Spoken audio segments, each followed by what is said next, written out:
Hello, hello, hello. You are tuned into Frequency Shift, a visual and auditory experience that is dedicated to shifting your frequency into alignment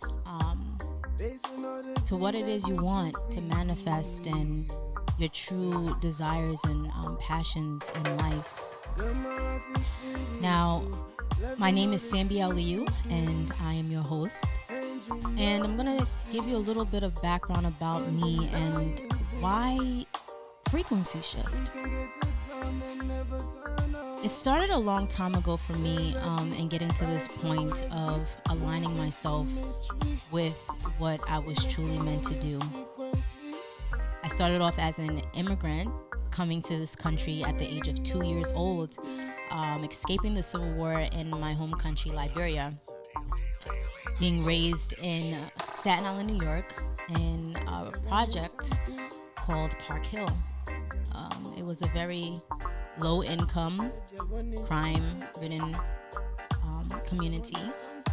And at that time, I had no idea that I was living in poverty because I was in the comfort of my home and I had a mom, which was a single mother, that made everything possible for me to go to school, for me to get a great education. And it wasn't until I started being around other nationalities and being, going to schools outside of my neighborhood that I realized that we were poor.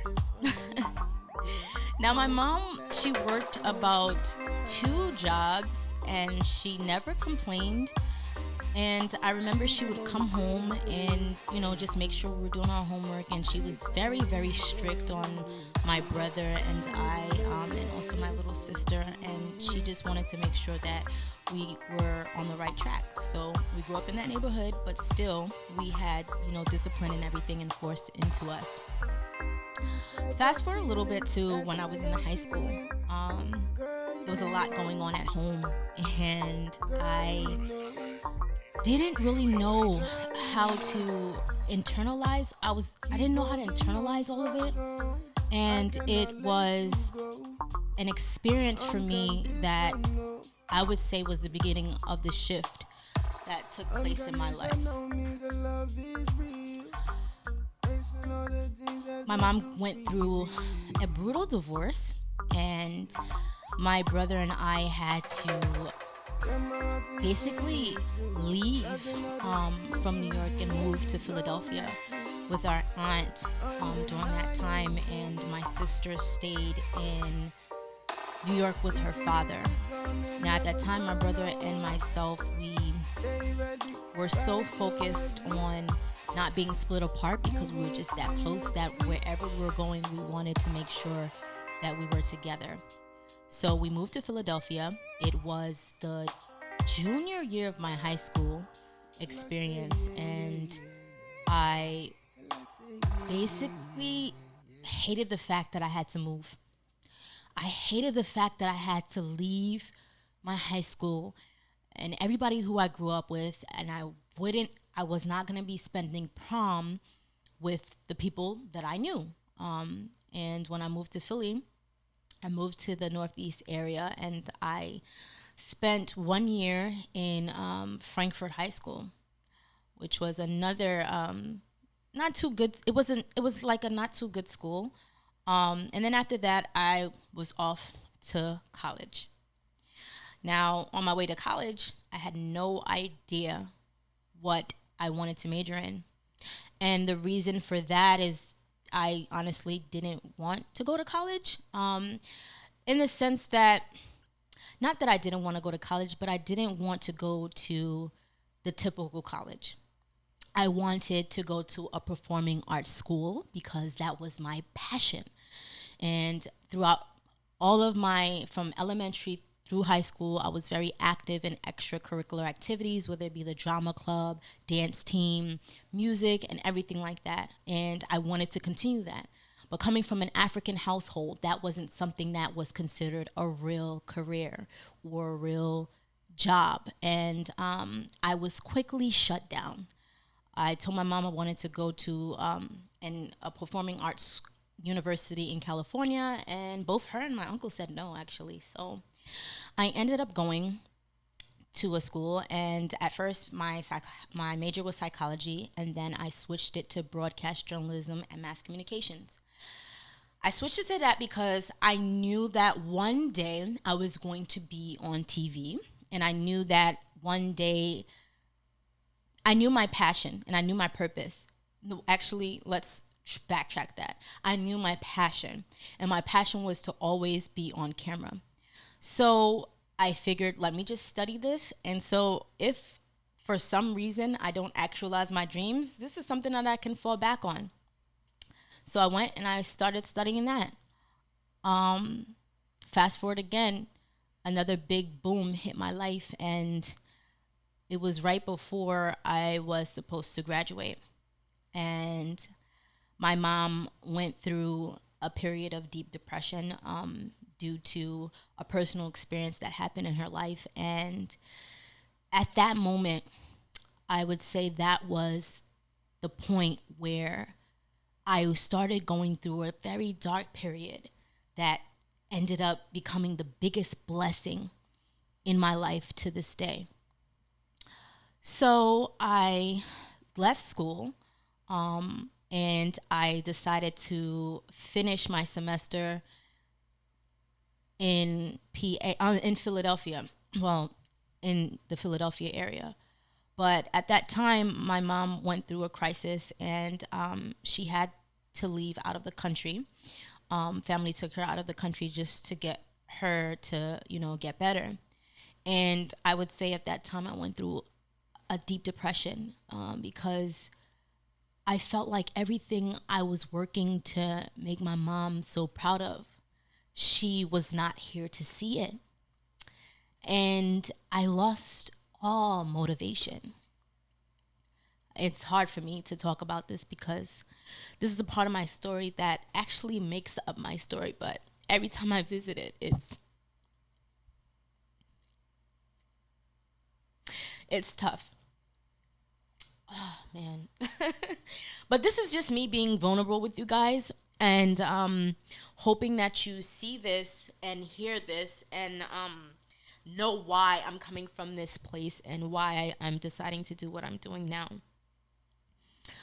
So anyway,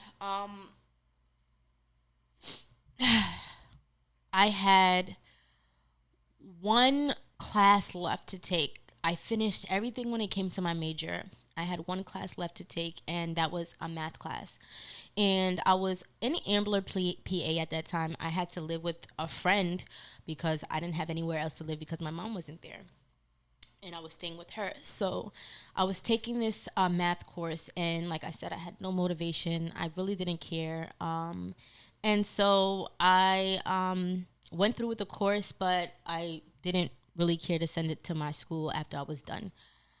So with that being said, I basically was one credit away from receiving my degree. And that was that. So after that, I decided to try to look for a job because I needed to find a way to survive. I thought that when after college I was going to be able to just go with my dream career and everything, but the world and life had something different in store for me. So when my mom was not around, I had to figure out how to fend for myself because throughout my whole life I kind of depended on her as my superhero.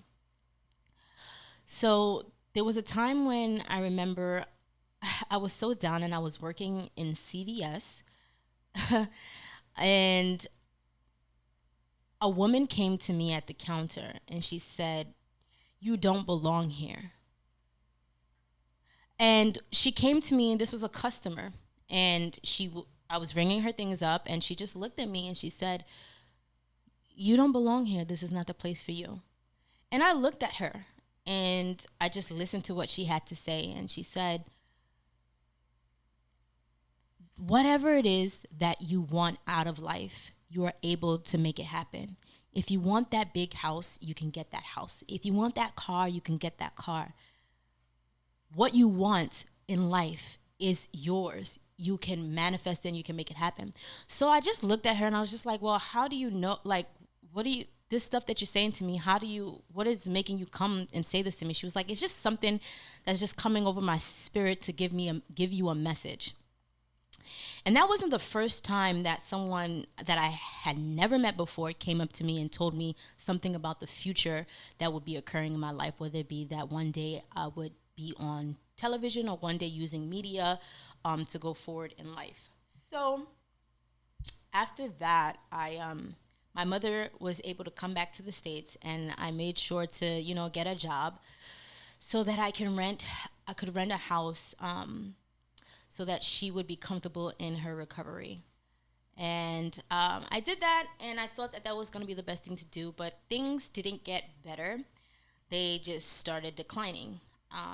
And at that time, I was unhappy with my job because I was working an office job, and I am not an office person. I'm a creative and I love to be free.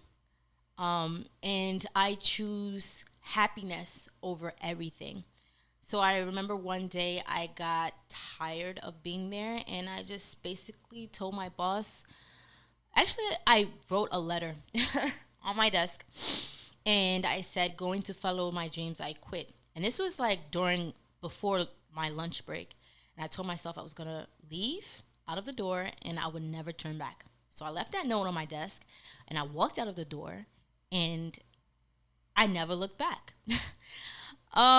I remember walking to the train station that day and thinking to myself, like, what did I just do? I have no backup plan. I quit my job. I'm right now the sole provider for, my family. And I don't know what I did, but I know this is what I'm supposed to do. And I'm going to figure it out along the way, and God is going to make a way. When I say that life got tough after that, it hit me even harder. Right after that, I found out that my immigration status and things like that was, as far as my working permit in this country, because I was not a U.S. citizen, it was expired. So I had to go through a whole process of going through that green card and getting that before I was able to have a job. So now, let's rewind. I quit my job and I'm going to follow my dreams, right? So at that time, before I left the job, I started to do makeup. And I was doing makeup on the side on the weekends. And every money that I got from clients, I used to charge $40 a face. I would get on the bus. I would I would get on the city bus. I would get on the mega bus. I would travel to clients in New York. I would travel to clients' houses. And I remember at that time I just had a little kit of the makeup essentials and I learned to use what I had. And every time I did a client, I would take money from that client and put it back into my kit and invest into my kit. And I kept doing that until I got like prom clients and people started, telling other people about me and my clientele started to grow. However, though, it still wasn't enough to cover the bills in the house and things like that. So I tried to go and apply for a job at, first and foremost, I wanted to do Mac, but I decided to do Sephora because I was intimidated by Mac and I felt like my skills weren't good enough yet to work for Mac. So I was like, let me go to Sephora. So I went and I applied for a position at Sephora and I got the position. But then when it was time to fill out the paperwork, when I looked at my documents, I'm like, oh snap, my work permit is expired. I can't even get this job, even if I wanted to. So I started going through that process with my lawyer. And then it made me get to a point where I realized that I had to hustle even harder. So I said, okay, well, I can't work at a regular 9 to 5, but I have this skill, I have this talent, and I know I can push myself. So I would, like I said, I would go to different clients. I would travel out of state. I would take on weddings and things like that, and just accumulate and reinvest. And at that time, the house that I was living in, I didn't know that the landlord was not he wasn't paying his mortgage. So every year, every month, I was paying him rent, and he was just collecting that rent for himself. And the house was under foreclosure, and he didn't let me, as his tenant, know that until one day, there was a notice that came to the door, and it said that the house was being foreclosed. When I say I I don't even know how I felt at that moment, but it was one of those things where you feel like, what else can go wrong? Um, and so things actually did start going even more wrong. Um, the lights, I wasn't able to keep up with the light bill. The lights went off. I wasn't able to keep up with the heat bill. The heat went off because, like I said again, what I was making wasn't from makeup wasn't enough to cover everything. So I remember my mother, my brother, and we lived 4 months in that house during the winter time with no heat and no electricity. And I remember sleeping on my air mattress, and I would sleep with my coat,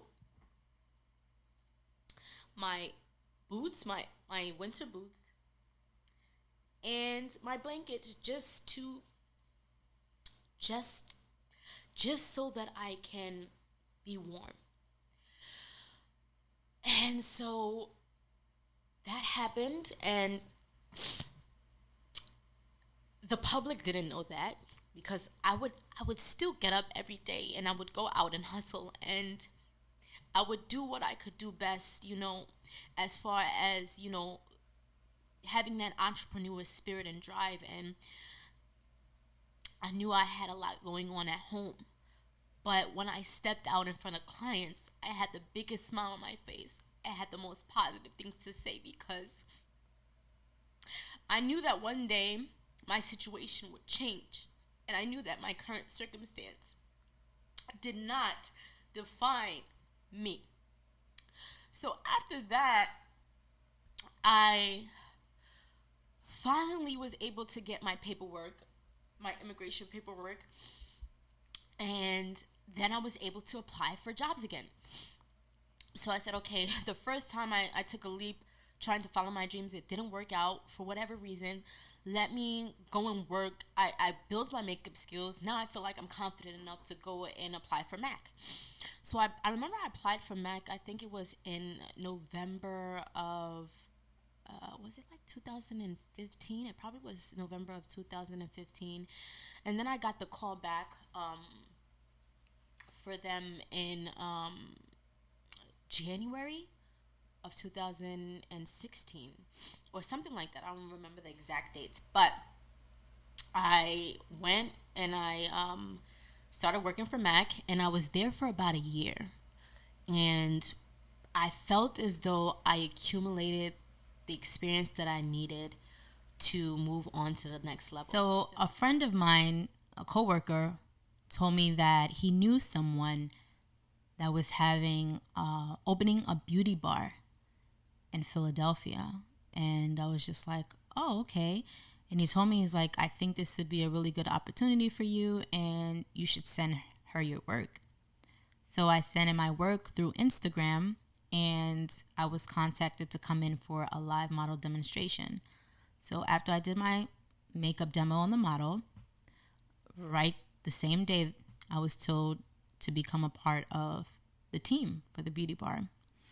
And I was pretty excited because it was definitely, something I was looking forward to, working full time, just doing makeup and lashes and things like that. So I started working there, and I would be doing makeup, I would be doing lashes, and I would promote myself heavily on social media. And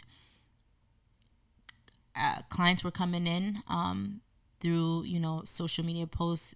Clients were coming in through the flow that the beauty bar had, and the flow of, the different artists that worked together. We're really working together to promote each other. So that helped a lot to, push all of our brands. And then after that, I'm watching and I'm seeing that the owner of the salon is doing this thing called microblading. And I've never heard of it at that time before. And I'm like, okay, somebody is taking a blade and making hair strokes through somebody's eyebrows. But by the time you're done, they go from having no eyebrows to having eyebrows.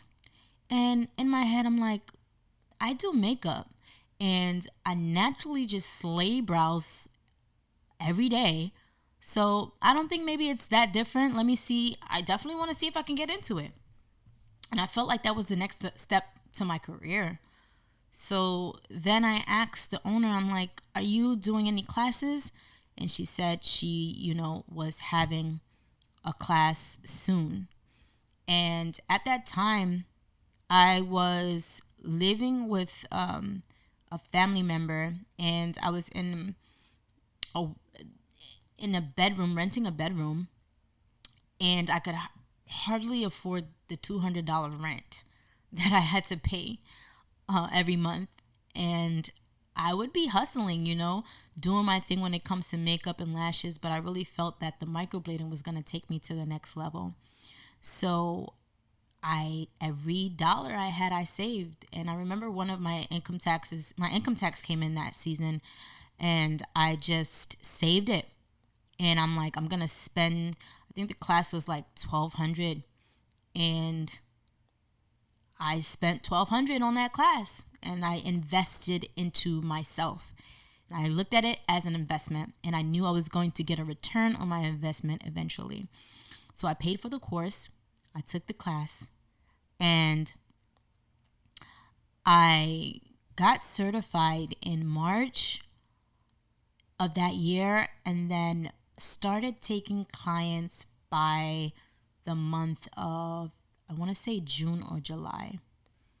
And it took me that long because I had to get money together so I could buy my supplies, all the supplies that I needed. And I wanted to take time to practice because I knew starting right away, nobody would just book me for the service because they didn't see a portfolio. So I wanted to gather together for portfolio. So the first thing I did, I didn't think about the money. I thought about perfecting my craft. I knew that if I perfected my craft and I put out good work, the people would come. So that's exactly what I did. I put out an Instagram post, and I said looking for 5 brow models, and I did those 5 women. And by the 5th woman, I was comfortable enough to say, okay, I feel like I'm good enough to start charging. And I didn't start charging the normal price of $400 or $500 or $600. I decided to start at $125 as a special. And I did that because it was fairly cheap, and I was still trying to perfect my craft. So the special brought in people. It brought in so many people. And with each person, I learned more and more. I got better and better, and I built my portfolio. And then every month I raised my price by about $25. And then people started realizing, like, oh, she is getting better and she's raising her prices. So let me catch on to these specials. And so from there, the blessings just started coming in. And I decided in August of that year to give myself a gift for my birthday by getting my own studio. And that's exactly what I did. I was really scared at that time because I never completely ventured out on my own. Yes, I did freelance work before. Yes, I, used to do makeup before, but to have a whole space where I had to pay rent every month, it was different for me. But I knew I could do it. And at that point, My life started switching because I started switching my mindset. During that same year, my mom was able to get the help that she needed, and it was no longer a heavy burden on my shoulder. Doors started opening up, business started booming, and the money started flowing in. I would have clients come into my studio and pray for me after me doing this service and just blessing my studio and saying, I just want to pray with you, and saying a prayer and asking God to bless my business. I started having clients fly from different parts of the country just to fly in for one day to get their brows done. And I'm like, someone would come in and I'm like, oh, I flew in from Minnesota today. I'm like, you flew in from Minnesota? Were you coming to visit family members or something? And it's like, no, I just came to get my brows done because you're the best that I've seen. I'm like, you flew all the way from there to here? Yeah, girl, you're that good. I'm like, oh, wow. I mean, at that time, I'm a perfectionist. That's a Virgo trait, I guess.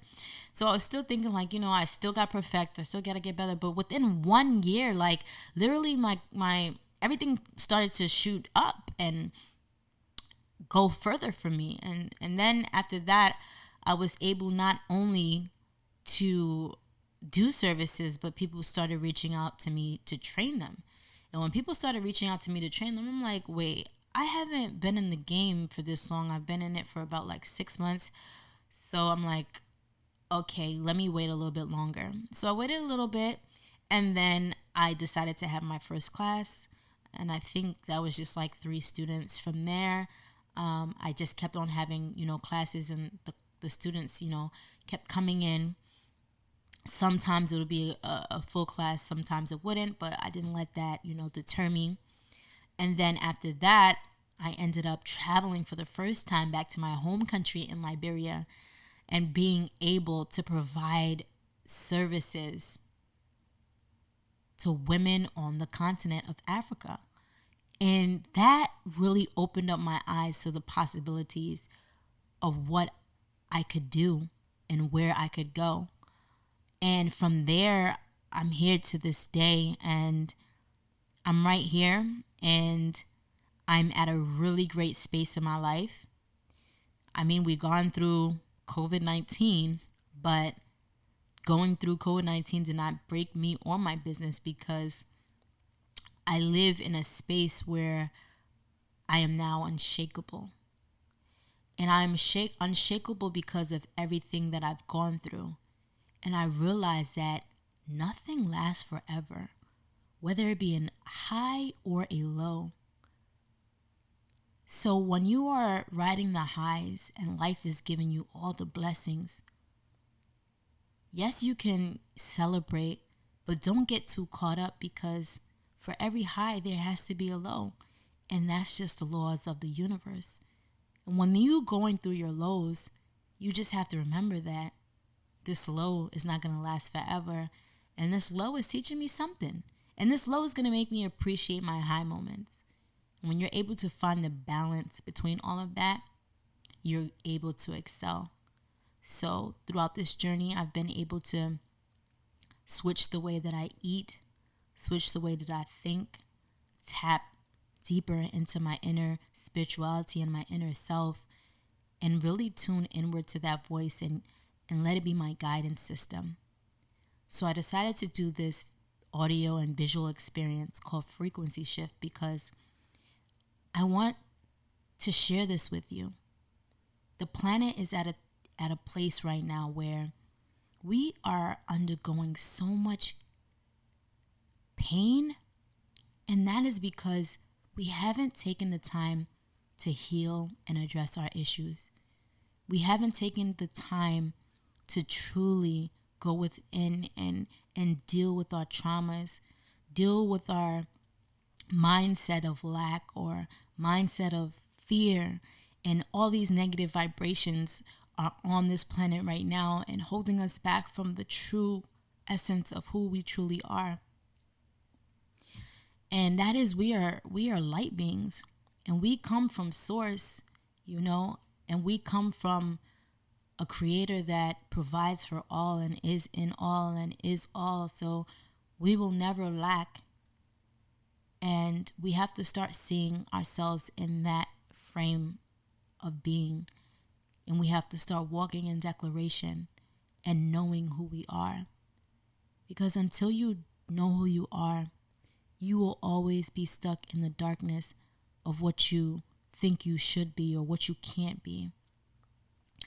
So I'll be interviewing different people who have gone through a frequency shift, who has used their dark stories to find their light, who have used their dark stories to switch their being around and just vibrating on a higher level and really aligning themselves with their true purpose and their true passion and just breaking those cycles that, were holding us bound. So I really, truly hope you tune in.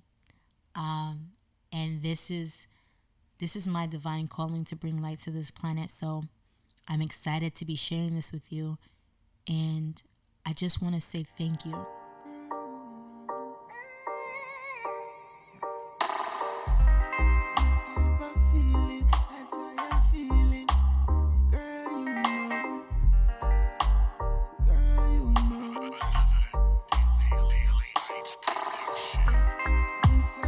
Feeling, that's how